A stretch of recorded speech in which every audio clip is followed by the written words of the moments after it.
Welcome back, everybody. Today we are painting Raistlin. He's not bad, he's just misunderstood.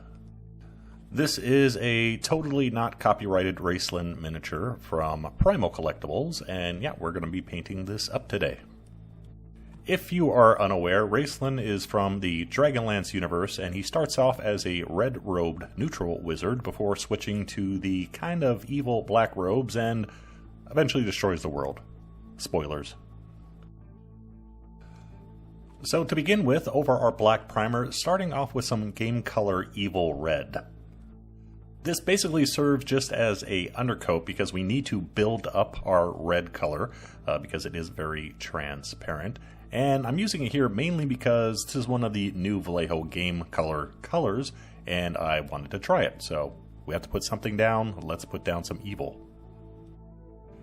As stated, red is a very transparent color, and the trick for getting a bright red, especially if you start with a black primer, is to very slowly build up the colors, which means thin layers over and over and over.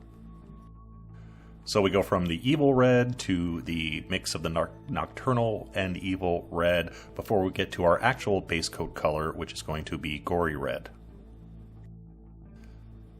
This bust is large enough that we could have used an airbrush here, but I am far more comfortable using a brush, and I don't find this tedious at all, putting layers and layers down on a miniature. I quite enjoy having more precise control about where all my colors are going. So from here, from our gory red coat, I'm going to be adding vermilion at each step of our highlights and then finish off with a little bit of scarlet in the end. And what I normally say is you have one base coat, 2 shades, 3 or 4 highlights. However, that really depends on how much paint you are mixing in at a time.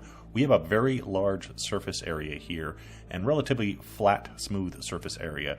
So I'm actually using additional highlight steps so we have a smoother transition. So some areas here I'm not showing because this is a lot of layers, but there is, like, let's say there's a 1.5 highlight layer, then 2, and then 2.5. You don't necessarily have to do 3 or 4. You can break it up as long as you're not over highlighting. Enjoy the rest of this part, and I'll catch you on the shade layers.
And we're back. So I mentioned that this was a very flat, smooth miniature to paint, and that means it's hard to paint it without showing up brush strokes, which if you look at the bottom of the cloak here, you can see some brush strokes. That's because I didn't use enough layers or I didn't have the paint thin enough. But normally you would just cover this up by putting on additional coats of whatever shade you need at that step, but I had a different idea. The first thing we need to do is to go back and add a little bit of shade to our red. There's the undercoat layers that we did at the beginning, but again, that was mainly undercoat. This is the actual shade, going back to the evil red, much thinner this time, and just adding a little bit of shade here and there. We don't need a whole bunch.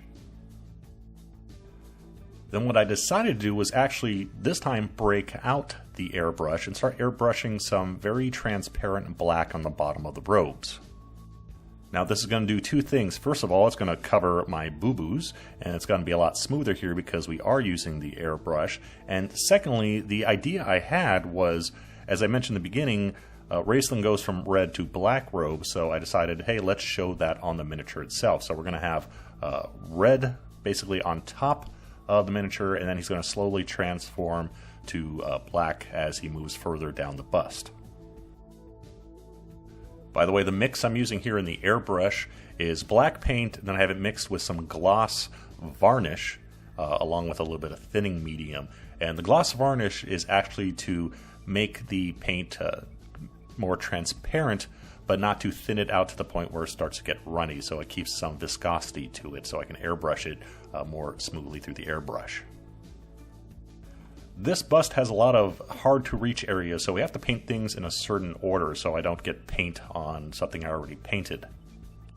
So next we have to move to his belt and pouch.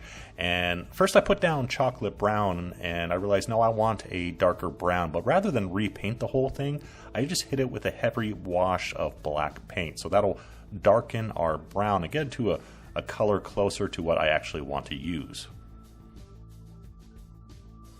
And then from there, we will begin the highlighting process, and I'm going to be stippling this. One of the great things about working on large-scale figures or busts like this, you can add a lot more detail than you can with 28 or 32 millimeter miniatures. So stippling on the leather here gets to that look of well-worn leather on a piece like this.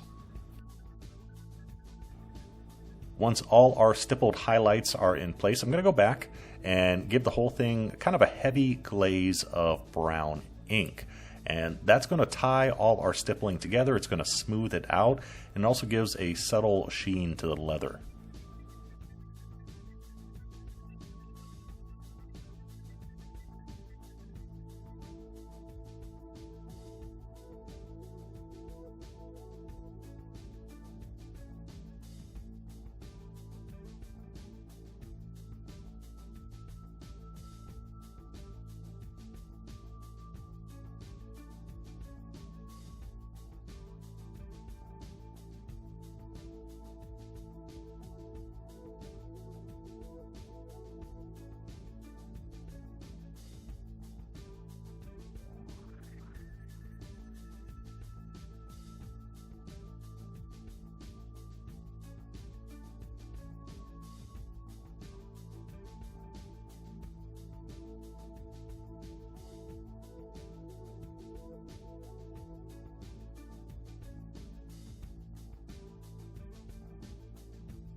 After applying our brown glaze, just going in with a little bit of black here and there to add a little bit more shade wherever needed. The little holes in the belt, for example, or wherever those loops are around the belt, where we need a nice hard dark edge. And then after that, moving on to some black and dark Prussian blue. And remember, we're doing this red to black scheme on the miniature now, so we need to darken that pouch as well. So I wanted to go from brown to more of a black, but rather than just plain black, I've mixed in the dark Prussian blue to give it a little bit of color, so it looks like it's changing more to a gray color than just flat black. On to the all-important skin. Raistlin has, according to the book, has golden skin. Now, what does that exactly mean? We don't know. I don't want him to look like C-3PO. I don't want him metallic. There's lots of different ways we can interpret gold. I decided to go with a recipe that I normally use for like an olive skin tone, but yellow it up a bit more.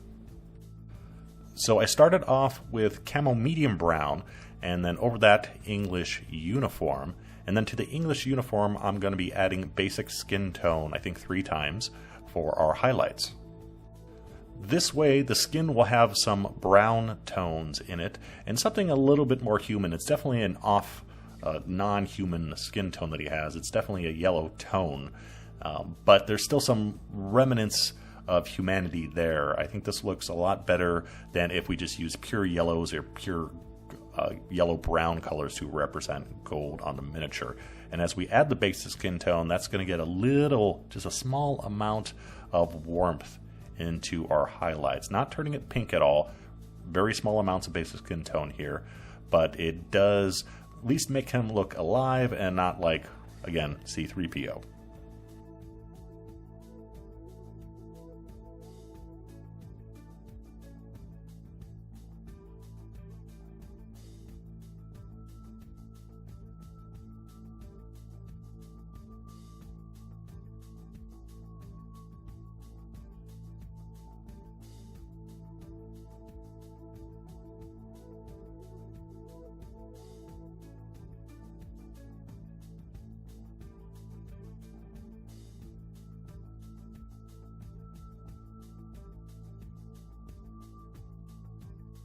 It's always a good thing to add glazes to your skin, even when it's golden skin. Very minimal this time, just using some flat brown to get a little bit of more of a brown tone and a bit of color in some shadow regions. Don't want to do too much here. And then following that up, decided he did look a little bit, well, he could look a little bit more golden, so decided to give a very thin base coat to highlight range glaze using some heavy gold brown. So this is going to golden up the skin a little bit more.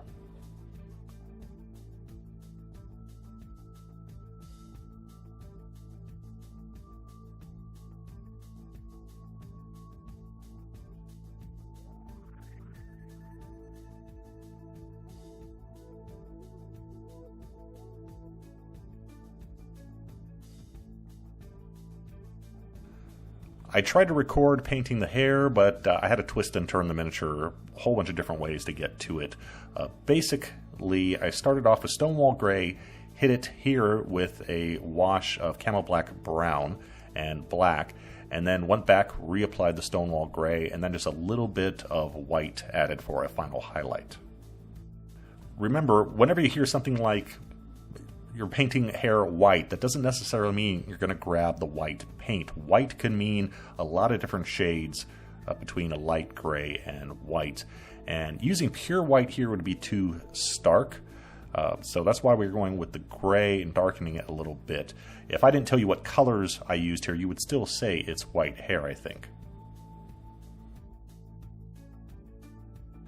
Onto the trim, and following the Elmore artwork here, I just base coated all the trim on the robes with medium blue, and I did add a little bit of highlighting on the top part of the hood, but that was about it. Everything else is done with washes. Starting off with dark Prussian blue to add a little bit of shadow, and as we move down the sleeves towards that darkened black area in the miniature, I applied more and more of the dark Prussian blue before switching over to violet, and then from that mixing in a little bit of black to the violet. So it's not going from light to black, it's actually going from like blue to violet to show, you know, the black on his black robes have a violet trim rather than the blue that his reds do. So again, we're not just going to straight black on everything, we're trying to change the color of what we're painting as we go further down on the bust.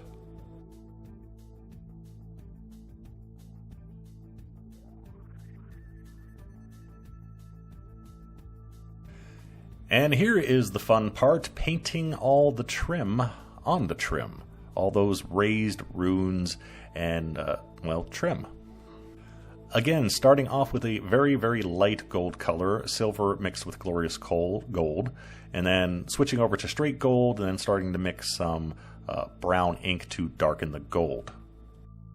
To paint this, notice I have the brush almost parallel with what I'm painting, and I'm using the side of the brush so I don't get paint, or at least hopefully don't get paint into those blue areas. If I try using the tip of the brush and follow around every rune, that's going to be very difficult and more likely to screw up here. All I have to do is hold it parallel and kind of just drag the brush down, and lessens the chance of me screwing up the blue area that I just painted.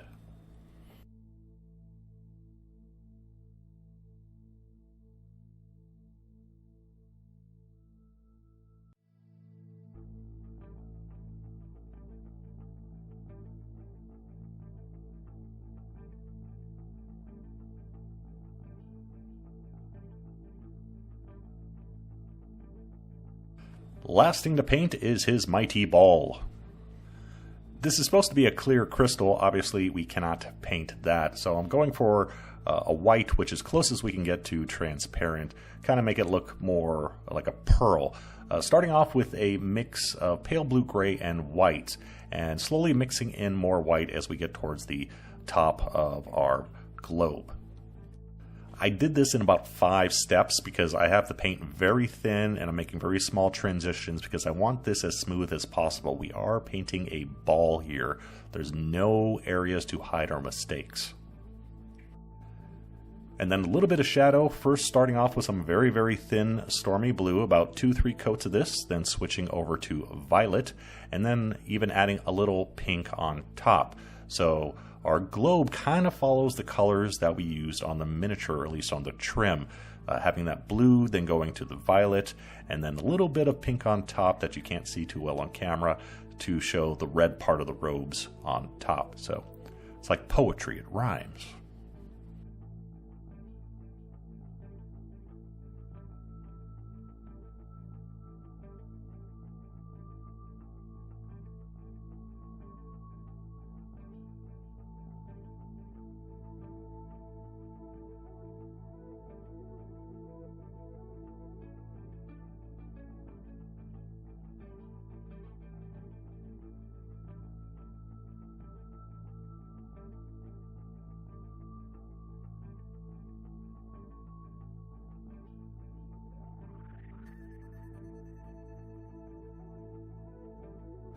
And there we go, one very happy red-robed mage.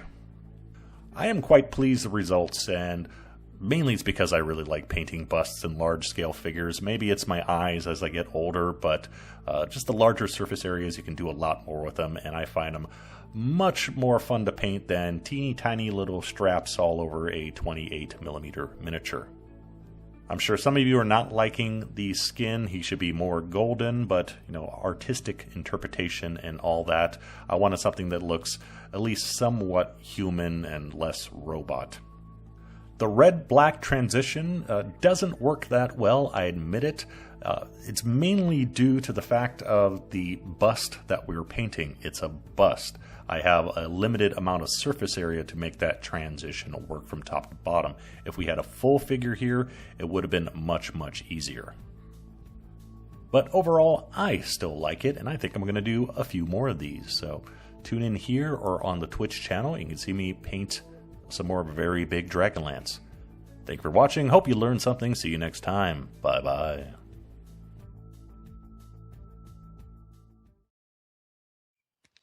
Yep, here's your problem.